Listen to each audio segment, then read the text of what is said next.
Bonjour à tous et bienvenue dans ce nouvel épisode d'Anomia. Je m'appelle Valentin Tonti-Bernard et j'ai décidé de créer ce podcast pour vous permettre de découvrir la vraie vie des avocats. Quel est leur parcours, quelles sont leurs activités, mais surtout, quel est leur business. Anomia, c'est un cabinet de conseil en stratégie exclusivement dédié aux cabinets d'avocats. Nous intervenons sur de la formation business, du coaching business, ainsi que des missions de conseil en stratégie au sein des cabinets d'avocats.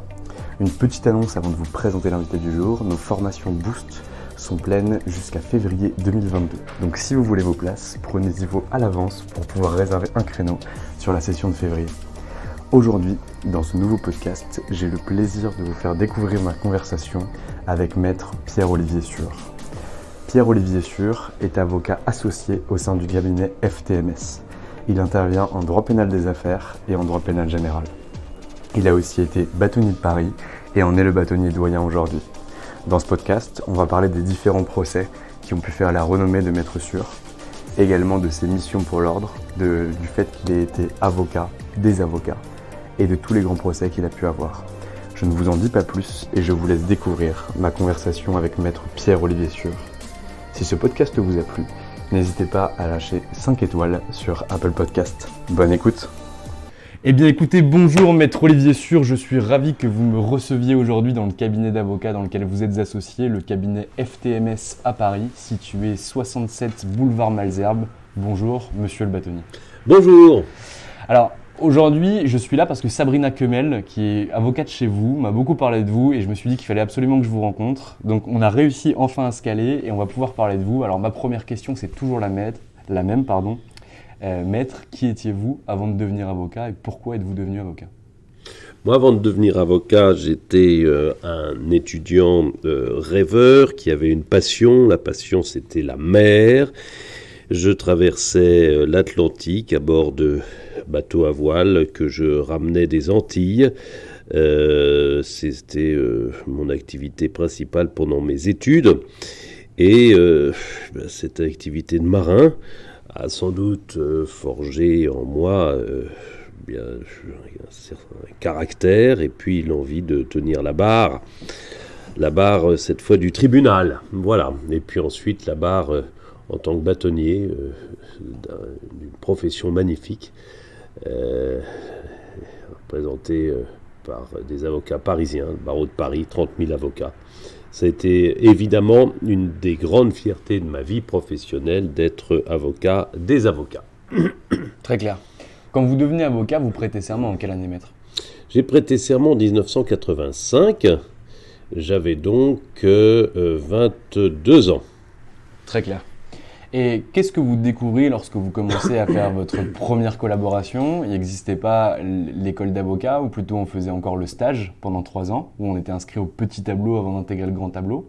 Qu'est-ce que vous découvrez de cette profession ? Est-ce que c'était l'image que vous en aviez ? Est-ce que vous en tombez immédiatement amoureux ?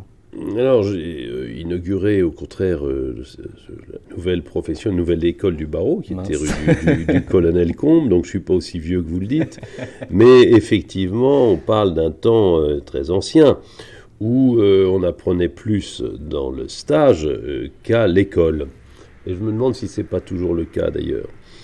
Mon patron était Olivier Schnerb, c'était une personnalité absolument extraordinaire du barreau, puisque il était flamboyant, il était un orateur hors pair, il était brillant, il avait des dossiers extraordinaires, l'affaire d'Harry Boudboul par exemple, mais Jacques Perrot, mais il était peu aimé au palais parce que un tout petit peu méprisant parfois pour ceux qui prenaient la mouche au premier degré et parce que à l'audience il n'épargnait personne, y compris les avocats. Je me souviens dans l'affaire Boudboul, quand il a accusé dans le cadre de l'audience publique d'assises l'un de nos confrères bien connu d'être peut-être l'auteur du meurtre. Tout ça s'est terminé dans le bureau du bâtonnier.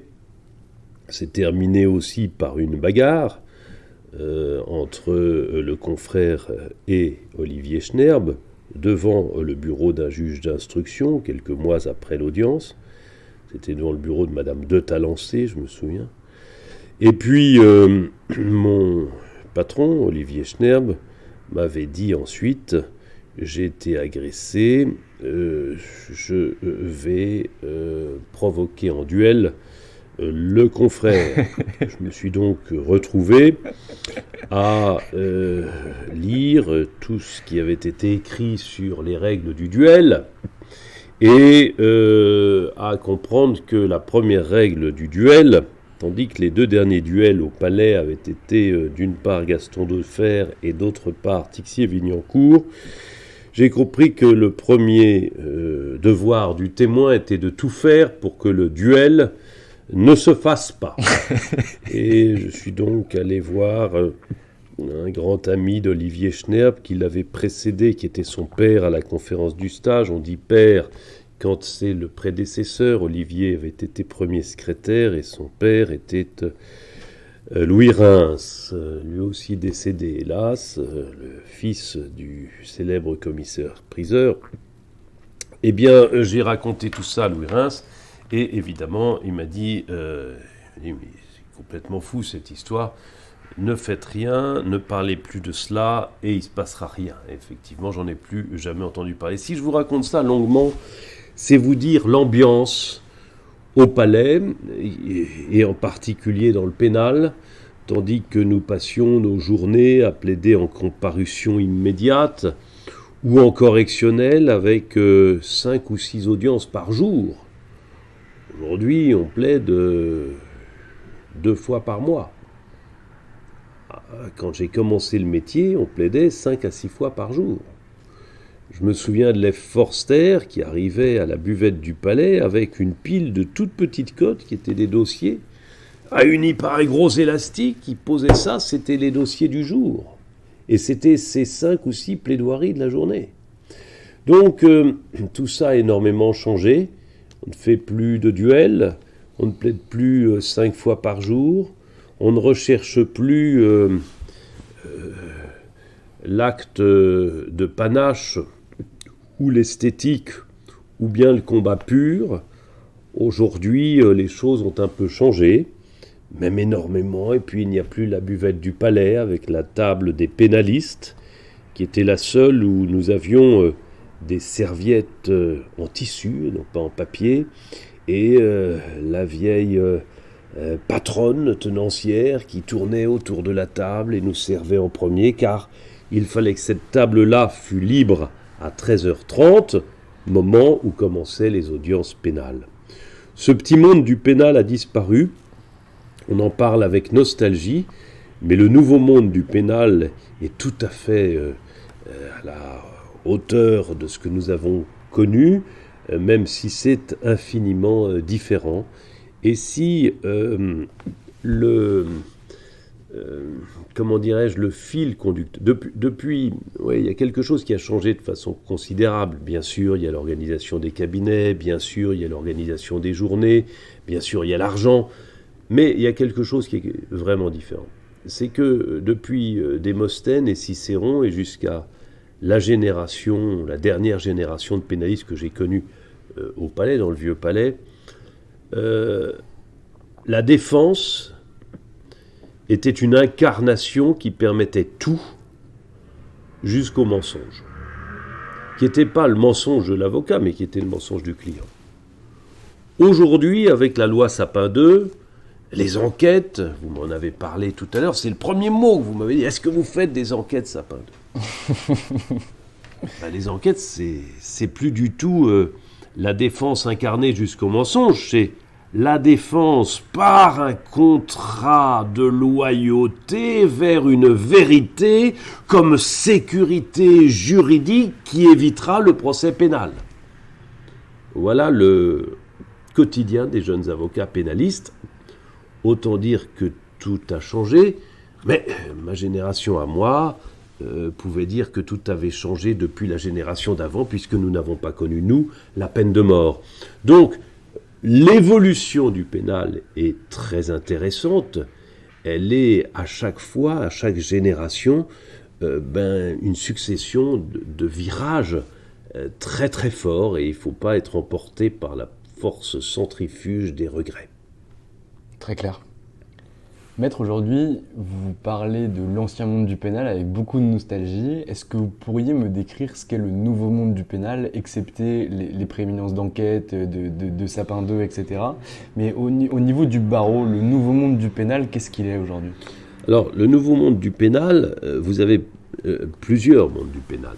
Vous avez dans les cabinets structurés, cabinets d'affaires, vous avez une partie importante de l'activité pénale qui est, comme je vous l'indiquais tout à l'heure, non plus la recherche de la défense à tout prix jusqu'au mensonge s'il le faut, mais la recherche de la vérité par un contrat passé de transparence afin d'éviter, sinon de préparer la procédure, mais d'essayer de l'éviter. C'est ça, Sapin 2. Et donc les jeunes avocats pénalistes passent leur temps, non pas à des interrogatoires devant un juge d'instruction ou au garde à vue, mais dans des cabinets d'avocats, dans le cadre d'auditions, dites loi Sapin 2, où les personnes sont auditionnées, interrogées par des avocats, par des cabinets d'experts comptables, par tout un staff qui va rechercher si le gars qui est en face a ou non fauté, s'il aurait participé à un système de corruption, si c'est un acte détachable ou s'il était effectué dans le cadre d'une mission commandée pour la personne morale. Le gars qui va être passé à la question comme ça aura certes un avocat à ses côtés, mais finalement ce passage à la question n'est pas plus simple que celui autrefois en garde à vue. Moi j'ai connu la garde à vue, vous savez, avec les menottes où on accrochait les types au radiateur à quatre pattes pendant 4 heures pour attendre que tremblant, ils finissent par passer des aveux, et les avocats qui hurlaient en disant mais on n'était pas là, j'ai connu la garde à vue avant la présence de l'avocat en garde à vue. Eh bien cette torture s'est substitué à un autre système beaucoup plus onctueux, beaucoup plus ouaté dans nos cabinets, mais qui est là aussi fait pour qu'il y ait un passage non pas à tabac, mais aux aveux, et avec une certaine complicité des avocats. C'est le nouveau pénal, et c'est un pénal qui évite le chemin terrible, garde à vue, détention provisoire, première comparution, comparution devant le tribunal correctionnel, le box, les menottes, la détention. Non, ça c'est terminé, mais le nouveau pénal qui a substitué cette terreur de la privation de liberté, la terreur de l'argent et de la ruine, ce nouveau pénal, il n'est pas très très drôle non plus, il est extrêmement violent aussi, même si les formes sont complètement différentes, mais surtout, il s'est substitué au service public par des enquêtes qui sont à l'intérieur des cabinets d'avocats. Donc ça, c'est quelque chose de complètement nouveau, c'est quelque chose que personne n'eût imaginé avant cette loi Sapin 2, c'est quelque chose que nous déclinons aujourd'hui dans les cabinets, soit en tant qu'équipe qui interrogeons, soit en tant qu'équipe qui participons à l'assistance et à la défense. Donc il y a ce pénal-là, qui est un pénal nouveau, qui est un pénal qu'il faut évidemment investir, et il faut y être. Puisque c'est le pénal de la corruption internationale, c'est le pénal d'une moralisation des choses, c'est le pénal d'une nouvelle transparence et d'un nouveau monde intégré avec quelque chose qui doit laver plus blanc que blanc, mais qui fait aussi que ceux qui ne participent pas à l'application de cette loi Sapin 2 ou aux États-Unis à d'autres règles, ou en Angleterre aussi, par exemple les Chinois ou les Africains, ils ont maintenant les coudées franches pour rafler un certain nombre de marchés dans le monde. Alors ce pénal-là, il est ce qu'il est. Il faut le vivre, il faut l'investir, il faut essayer de le développer, et bien sûr nous sommes là, et les jeunes équipes de pénalistes sont là. Mais il y a heureusement aussi un pénal un pénal, toujours le pénal. Le pénal de sang, le pénal de drogue, le pénal de mœurs, des agressions sexuelles et des viols, le pénal des meurtres, le pénal de sang, le pénal qui n'est pas celui du col blanc. Ce pénal-là, il est toujours là. Il est toujours là. Il occupe des équipes de jeunes qui, souvent, après la conférence du stage, on l'appelle plus du stage, on l'appelle la conférence, qui est l'internat de notre barreau, qui permet chaque année aux 12 meilleurs qui s'y collent et qui font une sorte de concours de plaidoirie. Ça ne s'appelle pas comme ça, mais pour le grand public, on peut, par analogie, comprendre que c'est un concours de plaidoirie. Les 12 meilleurs se partagent les plus grands dossiers de commission d'office, les plus difficiles. Par exemple, en ce moment, dans l'affaire du Bataclan, il y a beaucoup d'anciens secrétaires de la conférence. Par exemple, je crois que l'avocate de Abdeslam, elle en est une. Voilà. Donc c'est une école, c'est un internat, c'est une école d'excellence, du pénal pur et dur, du pénal de la prison, du pénal du box des accusés, du pénal où on se lève pour plaider les dossiers les plus implaidables, mais aussi c'est encore et toujours le vrai geste de l'avocat. Donc ce pénal-là existe toujours. Est-ce qu'il nourrit son homme? C'est difficile. Est-ce qu'il est extrêmement prestigieux comme il l'avait été? C'est pas certain. En tout cas, heureusement qu'il est là. Et il faut le respecter. Il faut aussi l'alimenter. Quand j'étais bâtonnier, je me suis battu pour que les commissions d'office soient mieux payées. Et on a réussi à obtenir que le budget de l'aide juridictionnelle passe de 350 millions à plus de 500. Il faut arriver au milliard, qui est l'enveloppe qui est consacrée en Angleterre, par exemple. Donc c'est le deuxième pénal. Il y a le pénal des auditions, loi Sapin 2. Il y a le pénal ancestral, qui demeure comme un diamant au milieu de notre profession, même si parfois il est sombre. Et puis, il y a le pénal politique. Le pénal politique, c'est celui dont on parle le plus aujourd'hui, c'est cette rivalité entre l'exécutif et puis le judiciaire, avec entre les deux des têtes qui tombent, des personnalités qui s'écroulent, jusqu'à d'anciens présidents de la République. Ce pénal-là, il est très prestigieux, il est magnifique à exercer, parce que il est véritablement le jugement par un nouveau monde des pratiques d'un ancien monde. Si vous voulez, pour être très bref, on peut considérer que nos anciens hommes politiques furent grands, les Chirac, les Giscard, tous ceux qui nous ont sortis de la Deuxième Guerre mondiale et qui ont fait les 30 Glorieuses et qui ont reconstitué une France, comme disait le général de Gaulle, une France fière, une France grande, la grandeur de la France, mais ils furent grands, mais ils avaient de grands défauts. Et ces grands défauts, aujourd'hui, c'est une série d'infractions pénales. Et l'exemple parmi tous, c'est les Balkaniques que j'ai défendus l'année dernière. Aujourd'hui, la question qu'on peut se poser, demander si nos hommes politiques sont aussi grands que leurs prédécesseurs, tandis que, bien sûr, ils ont moins de défauts. Peut-être qu'ils sont moins grands, mais qu'ils ont moins de défauts aussi. Voilà. C'est le paradoxe de cette transparence. Et dans ce pénal politique dont vous parlez, on a aussi un troisième pouvoir qui vient s'intercaler à l'intérieur de tout ça et qui n'existait pas ou qui n'était pas aussi présent lorsque Olivier Schnell était aux commandes et que vous étiez son disciple. C'est les médias qui viennent juger avant l'audience l'ensemble des prévenus ou des accusés qui peuvent être présents. Absolument. Le pouvoir médiatique, il faut faire avec.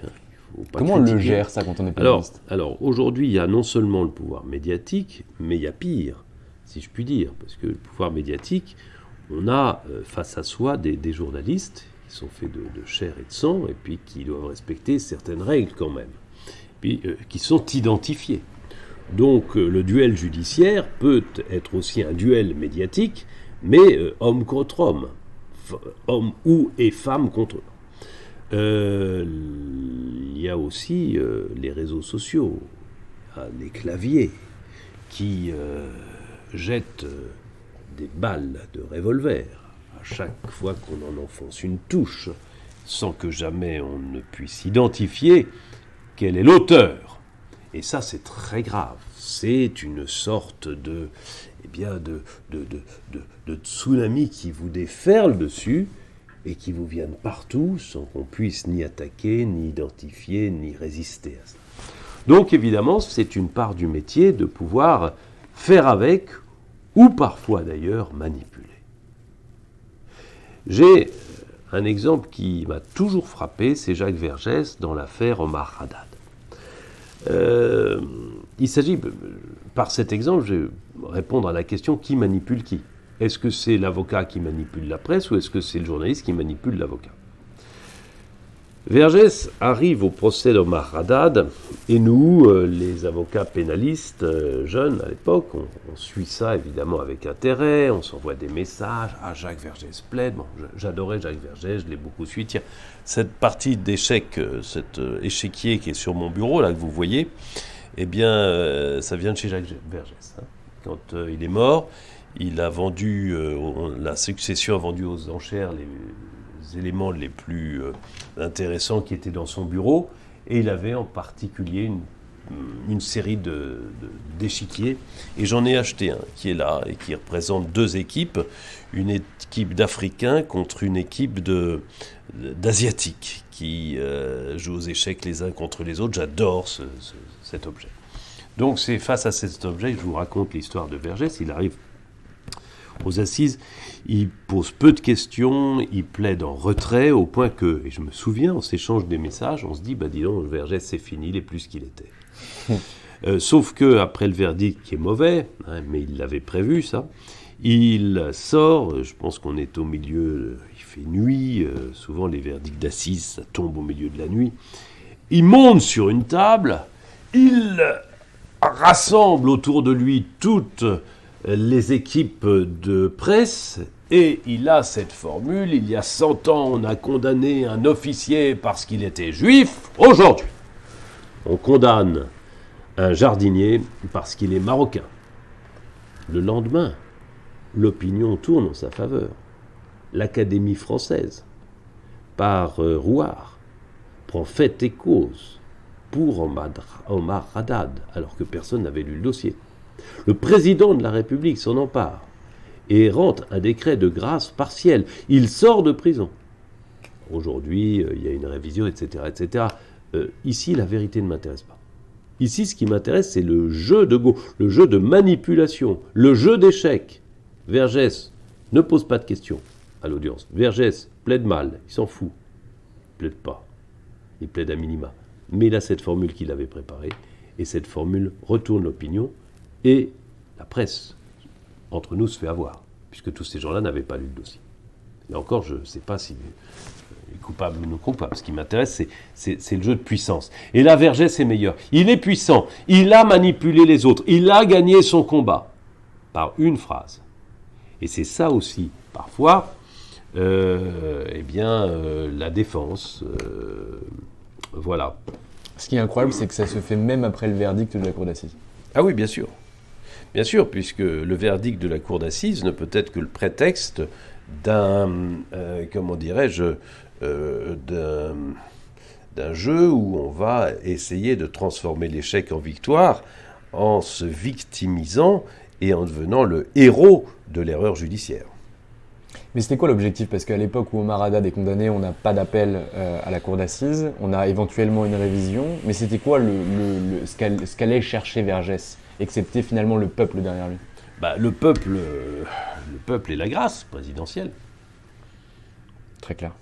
C'est le président de la République qui n'a jamais lu le dossier est tombé dans le piège. C'est pas qu'il est tombé dans le piège, c'est qu'il est manipulé. Il est manipulé par la presse qui est manipulée par Vergès.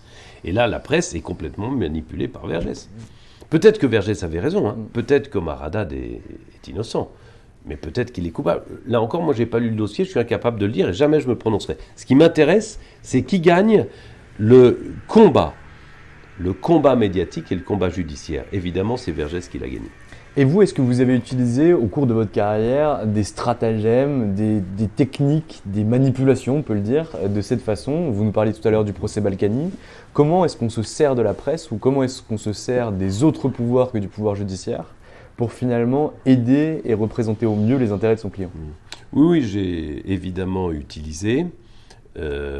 Parfois, nos clients écrivent des messages qui sont postés, etc., mais je ne tiens pas à dévoiler ici des stratégies, des victoires ou des échecs, mais en tout cas, le travail souterrain, et qui est tout à fait légitime, mais qui doit évidemment rester couvert et définitivement par le secret. Très clair. Maître Sûr, au cours de votre carrière, vous avez fait du pénal sale, du pénal de sang, du pénal de meurtre, du pénal de mœurs. Aujourd'hui, on vous connaît plus un rôle de pénal politique, ou en tout cas de pénal en col blanc. Sur quelle typologie de dossier vous intervenez majoritairement aujourd'hui? Aujourd'hui, je fais principalement du pénal international. Des dossiers qui mêlent des intérêts français en Afrique ou ailleurs.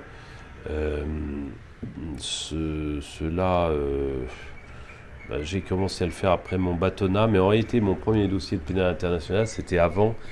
Et c'est un dossier qui a changé profondément ma vie. C'est quand j'ai défendu les victimes des Khmers rouges au procès organisé par la communauté internationale à Phnom Penh. Et quand, là encore, déjà j'étais contre Jacques Vergès, quand je défendais les victimes de Douk et les principaux lieutenants de Pol Pot dans cette affaire Khmer Rouge qui a fait 3 millions de morts sur 6 millions d'habitants que comptait la population. Donc j'étais à ce procès Douk. C'était le chef du camp de concentration principal qui se tenait dans une école au milieu de Phnom Penh, S21. 17 000 morts. 3 ou 4 escapés seulement. Le cuisinier, le photographe, parce que Douk voulait qu'on le photographie tout le temps. Il était devenu fou, son ego faisait... Et puis un peintre, Ritipan, Van Nat et Ritipan, c'est le type qui a fait des films dessus, derrière. Donc très très peu de rescapés, et puis un accusé qui était extrêmement épris de culture française, qui récitait dans le texte et par cœur, sans une faute, La mort du loup de Vigny, et qui avait quitté sa religion pour devenir chrétien, parce que, disait-il, il recherchait le sens du pardon. Et tandis qu'il était interrogé, et qu'il se tenait, je me souviens, il était à 3 mètres de moi, 17 000 morts. Il nous dit, en nous regardant, d'abord les membres de la cour, et puis ensuite les avocats des parties civiles, et derrière nous, nos clients, c'est-à-dire les fils et filles des victimes. Il nous dit, je suis devenu chrétien parce que c'est la religion qui met au plus haut le pardon. Et sans le pardon, rien n'existerait. Le pardon libère. Le pardon libère même pour les fautes vénielles. Le pardon libère pour les grandes fractures de la vie personnelle, familiale, amoureuse. Mais le pardon libère aussi dans les affaires de crimes contre l'humanité. D'ailleurs, nous a-t-il dit, si les Juifs avaient été chrétiens, ils auraient pardonné et ils ne naîtraient plus de génération en génération comme victimes de leurs bourreaux nazis. À ce moment-là, le silence qui se faisait dans la salle d'audience se transforme en un bourdonnement. La cour suspend et nous avons la soirée, puis la nuit pour réfléchir et répondre. Et le lendemain matin, j'arrive à l'audience, j'appuie sur le petit bouton rouge et j'ai le micro qui me donne la parole par l'intervention évidemment de la présidente de la Cour. Et je lui ai répondu par cette formule de Jean Kelevitch, « Le pardon est mort dans les camps de la mort ». Et j'entendais tous les interprètes du monde entier qui traduisaient la formule. Et l'affaire a à nouveau été suspendue, etc., etc. Donc c'est des moments d'une force absolue qui vous bouleversent, qui vous changent, qui font que vous n'êtes plus jamais après comme vous étiez avant. Et vous me parliez de procédure en droit international, c'est celle-là qui a marqué un tournant, je pense. Il y en a beaucoup d'autres aussi. Voilà. Très clair. Aujourd'hui, vous n'êtes plus bâtonnier, ou en tout cas vous conservez le titre, mais vous n'êtes plus en exercice. Pourquoi vous avez voulu devenir bâtonnier du barreau de Paris et qu'est-ce que cela vous a apporté ? J'ai voulu être avocat des avocats. Bâtonnier, c'est comme ça que j'ai vécu ma fonction. Avocat des avocats pour les défendre, et pour les défendre aussi dans leur positionnement. Je voulais un barreau fort. Je voulais un barreau qui respecte les règles les plus hautes de la déontologie, un barreau exemplaire. Et je voulais aussi un barreau heureux. C'était sur ce triptyque que je pensais pouvoir, être le leader d'une profession et avoir envie de la tirer par le haut. C'est ce que j'ai essayé de faire. J'ai eu de grandes douleurs pendant mon bâtonnat. Il y a eu le Bataclan avec un jeune avocat, Valentin Ribet, qui est mort sur place. Je me souviendrai toujours du moment où j'ai fait lever le Conseil de l'Ordre. On était tous en robe pour accueillir la famille de Valentin et pleurer avec elle. Et leur dire que la réponse, elle devait être dans un palais de justice. Et c'est le procès qui est en ce moment en cours. Vous y êtes ? Et j'y suis pas.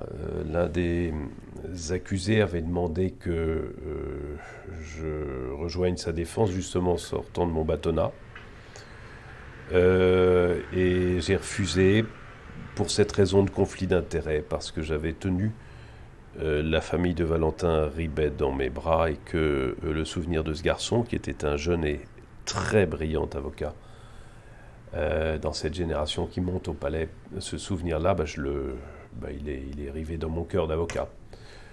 De même qu'après Charlie, on s'est tous rendus en robe dans la salle des pas perdus, jamais dans l'histoire de ce palais de justice qui existe depuis 1000 ans. Notre palais de justice de l'île de la Cité est un endroit où on rend la justice en France depuis 1000 ans.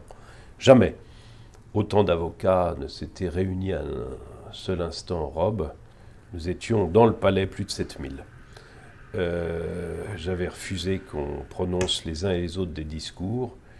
Nous nous y sommes rendus tous dans silence à midi, et je me souviens encore que nous entendions à travers les murs le glas des cloches de Notre-Dame. C'est des souvenirs extraordinairement durs, extraordinairement lourds, mais qui, quand on est le chef de la profession, s'incarne sur vous en un instant et cristallise quelque chose qui nous dépasse. J'ai le souvenir aussi des combats, les premiers combats sur les écoutes téléphoniques d'hommes politiques, c'était les fameuses écoutes Bismuth. Je m'étais révolté, j'avais demandé au président de la République, c'était Hollande à l'époque, de me recevoir, il m'avait reçu dans la semaine. Alors on avait mené beaucoup de combats aussi de l'aide juridictionnelle évidemment et du rehaussement des unités de valeur, combat qui était gagné contre Christiane Taubira, qui était la ministre, grâce à Emmanuel Macron, qui était à Bercy, avec lequel j'avais beaucoup travaillé à l'époque et qui nous avait sauvés, qui a sauvé notre CARPA. La CARPA, c'est la banque de dépôt des fonds qui transitent à travers nos mains dans le cadre des négociations qu'on fait pour nos clients ou du poste judiciaire quand il faut verser des indemnisations. Et puis j'ai le souvenir du rayonnement qu'on avait essayé de donner à la profession à l'étranger, quand par exemple à Shanghai, on s'était tous retrouvés sur le BPC, qui est une sorte de porte-hélicoptère français, le Dixmude, vous savez, c'était la classe des Mistral. Et sur le pont d'envol, on avait réuni toute la communauté des avocats et juristes chinois qui s'intéressent à la France et franco-chinois. Et c'était dans le port de Shanghai, et nous étions là sous le pavillon français, nous étions fiers de rappeler qu'en Chine, l'influence juridique, elle n'est pas anglo-saxonne, elle est de droit français, de droit continental. D'ailleurs, la Chine est passée du communisme au capitalisme par l'acte notarié, évidemment, qui nous vient du Code civil et de Napoléon. Voilà, tout ça, c'est des choses que nous avons faites. Et puis, eh bien, écoutez, j'ai quitté le bâtonnat avec nostalgie et puis bonheur de retrouver mon cabinet et mes clients. Là, j'exerce des fonctions de bâtonnier doyen, c'est-à-dire que je suis le patron de la discipline et que je juge. Je juge les confrères. C'est un exercice tout à fait difficile, mais intéressant et formateur aussi, parce que à juger, je pense qu'on comprend comment mieux défendre et quel est le point d'équilibre le meilleur et le plus juste à la limite de ce qu'il faut faire et de ne pas faire pour faire basculer l'intime conviction. Donc vous gérez ce que je sais pas, on appelle en province on appelle ça le tourniquet, c'est le conseil de discipline finalement qui va s'opérer pour juger les avocats. Donc ça c'est quelque chose qui reste extrêmement secret, rien ne sort en dehors des murs de ce conseil de discipline, mais vous pouvez être amené à gérer des affaires comme par exemple, vous parliez tout à l'heure des écoutes téléphoniques et des premières écoutes dans l'affaire Paul Bismuth, d'un avocat comme Thierry Herzog qui pourrait être en difficulté à cause de cette affaire. Je suis effectivement responsable du disciplinaire de l'ordre. Vous savez que l'ordre est maître de son tableau, c'est-à-dire des entrées, mais aussi des sorties. Et parfois, les sorties, c'est pas la retraite, parfois c'est la radiation.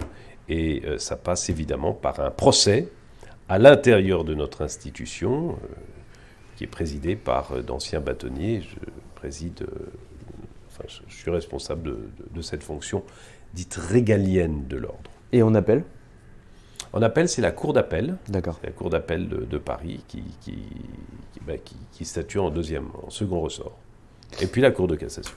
Maître, vous avez plus de 30 ans de carrière au sein de la profession. Est-ce que vous avez un souvenir marquant de façon positive qui vous est arrivé ? Des souvenirs marquants tristes, forts, vous en avez déjà donné, mais quelque chose qui vous a émerveillé, soit par la nature de la personne que vous défendiez, soit par l'intelligence du magistrat qui était en face de vous, soit par la situation, soit par la joie que ça vous a apporté a posteriori. Alors, la joie, c'était mon patron Olivier Schnerb qui, le soir, me disait c'est fabuleux, en ce moment, on gagne tout. Et souvent, je me remémore ça. Et même les jours où on perd, je me dis on gagne tout. Voilà. La joie, c'est de transformer la part d'ombre des hommes en une lumière judiciaire. C'est pour ça qu'on est avocat, évidemment. Et évidemment et heureusement, ça m'arrive souvent. Mais c'est vrai que ce sont les échecs qui marque et dont on se souvient le plus, c'est l'affaire du sang contaminé. Je me souviendrai toujours de cet échec. Il y a des échecs dans la vie professionnelle qui marquent. Je me souviens d'un champion olympique avec qui je m'entraînais, qui me dit, évidemment, le sport, là, il me dit, je me vantais, j'étais gosse, j'étais ado, il me dit, donc je me vantais des combats que j'avais gagnés. Et il me dit, écoute, quand tu seras un grand, tu raconteras les combats que tu as perdus. Je me souviendrai toujours de cette formule. Évidemment, combat qu'on gagne, ça se raconte dans les dîners, puis ça permet de s'endormir. Ah oui, alors quand On a du mal à trouver le sommeil, on se remémore les choses qui se sont bien passées. Mais la vraie vérité, c'est que pour progresser, pour être meilleur, on a un devoir d'être meilleur. Eh bien, ce devoir d'être meilleur et de progresser, il passe par il faut visiter les dossiers que nous avons perdus. C'est les seuls qui m'intéressent me concernant. Très clair. Après 30 ans de carrière, qu'est-ce qu'on peut vous souhaiter pour la suite ? Eh bien, de former ici au cabinet des jeunes qui feront passer le flambeau. Il y a des jeunes qui continuent avec moi. Il y en a d'autres qui continuent sans moi. Et je suis fier de voir leur nom dans les journaux parfois. Je suis fier de les appeler, d'échanger, de leur envoyer un dossier quelquefois. C'est ça ma grande fierté, c'est de me dire que j'ai des fils et filles qui sont mes enfants, à la fois à la maison, que j'aime et que je rêve de devenir meilleur et plus fort que moi. Mais il n'y a pas que ceux qui sont à la maison, il y a ceux aussi avec lesquels j'ai travaillé, avec lesquels on est allé en tremblant, prononcer des plaidoiries, en tremblant, attendre des jugements ou des verdicts, ceux avec lesquels j'ai rêvé la vie des autres et les pardons des autres qu'on a transformés, eh bien ceux-là, si aujourd'hui ils ont monté leur cabinet, s'ils réussissent et si ils me dépassent, c'est très exactement la façon pour moi, je pense, demain, d'être heureux. Très clair. J'avais une question, mais je l'oublie. Ah oui, qui sont les avocats dans votre domaine d'expertise que vous respectez le plus ou qui vous impressionnent le plus ? Alors écoutez, il y en a beaucoup, mais pour ne pas être indélicat, je ne vais parler que des disparus. Les disparus, il y a d'abord, évidemment, il y a d'abord Olivier Schnerb, dont je vous parlais tout à l'heure. Mais il y a Thierry Lévy, extraordinaire avocat, Thierry Lévy, extraordinaire avocat. Il y a Jacques Vergès. Je me souviendrai toujours de ces discussions qu'on avait à Phnom Penh, lui et moi. Un jour, je lui dis, mais Jacques, vous fumez énormément, il y avait d'énormes cigares. Il me dit, oui, parce que la fumée écarte de moi les moustiques et les humanistes. Je trouvais cette formule prodigieuse. Un jour, on reçoit dans son bureau des clients très prestigieux. Très prestigieux. Nous étions à côté du même côté, quoi. Voilà. Donc on les reçoit, évidemment, on va chez l'avocat le plus ancien. Ils venaient de l'étranger. Ils avaient leurs interprètes. Jacques était derrière son bureau, une sorte de bureau Louis XV, avec derrière lui une tapisserie d'Aubusson, et devant lui les fauteuils qui étaient côte à côte, un peu en arc de cercle, avec nous tous assis, et derrière les fameuses parties d'échecs dont je vous parle, tout ça dans une pénombre assez extraordinaire, les rideaux étaient tirés. Il était vieux, il allait mourir 1 ou 2 ans plus tard. Alors, il était heureux de me voir et franchement, les clients ne l'intéressaient pas du tout. Mais devant les clients, alors il aurait pu me recevoir d'abord pour qu'on ait une conversation, lui et moi, amicale, confraternelle, affectueuse. Non, il me reçoit en même temps qu'eux, mais il ne parle qu'à moi. Et il me parle, je ne sais pas ce qui lui avait pris ce jour-là, il me parle de Julien Sorel, du procès, de Stendhal. Bon. Et j'avais les clients qui avaient leurs interprètes qui tournaient et qui traduisaient tout ça. Et c'était absolument surréaliste. Et puis à un moment donné, il y a quand même un des clients qui lève le doigt, qui dit on vient quand même du monde entier pour vous rencontrer, quelle est votre stratégie ? Alors il regarde et il dit la stratégie c'est Stendhal. Alors vous avez l'interprète qui traduit, et il dit faire un livre. Messieurs, je vous remercie, il est parti. C'était extraordinaire. Voilà, c'est un souvenir. Donc, vous me demandez les avocats qui m'ont fait rêver, les souvenirs incroyables. Il y a lui. Il y a évidemment Thierry Lévy. Il y a qui d'autre on vient de perdre Jean-Denis Bredin. Jean-Denis Bredin, c'était à mes yeux l'expression d'une élégance qui n'était plus celle de l'avocat mal dominant. L'avocat mal dominant, c'est Dupond-Moretti. J'arrive aux assises, je gueule, je terrorise tout le monde, je gagne. Jean-Denis Bredin nous a inventé une élégance et une éloquence plus légère, plus sobre, plus courte. Et il a profondément modifié l'image et en tout cas les repères du barreau et du barreau pénal. Voilà. Il y a Olivier Metzner qui est mort aussi. Alors lui, c'était l'intelligence d'une défense en procédure qu'il déclinait comme le font les avocats d'affaires. C'est-à-dire en moulinant beaucoup d'arguments, de pages, de volumes et de volumes de papier. J'ai connu Tixier-Vignancourt, j'ai connu Izorni. Alors je ne sais pas si vous imaginez. Alors les plus jeunes d'entre vous se diront mais qu'est-ce que c'est que ce vieux type Je ne connais pas Izorni. Izorni, c'était l'avocat du maréchal Pétain. Je ne sais pas si vous imaginez.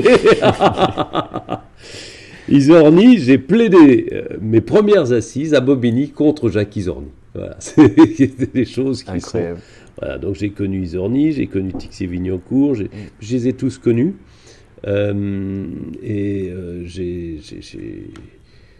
énormément de... Évidemment, alors hier c'était l'anniversaire des 40 ans de la peine de mort. Badinter, 93 ans, nous a fait un discours extraordinaire. Dont j'ai immédiatement donné écho sur LinkedIn, qui est l'endroit où j'échange. Je ne fais plus de Twitter, je ne fais pas de réseaux sociaux, je mets juste des posts sur LinkedIn quand j'ai des choses à dire.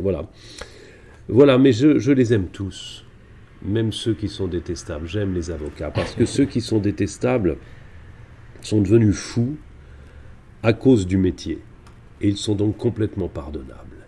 Et si c'est à cause du métier, c'est parce que ils ont chevillé au corps cette défense qui a fini par profondément les atteindre, parce que c'est un métier très très difficile, complètement tourné vers les autres, mais qui paradoxalement nous rend assez égocentriques, il faut bien le dire.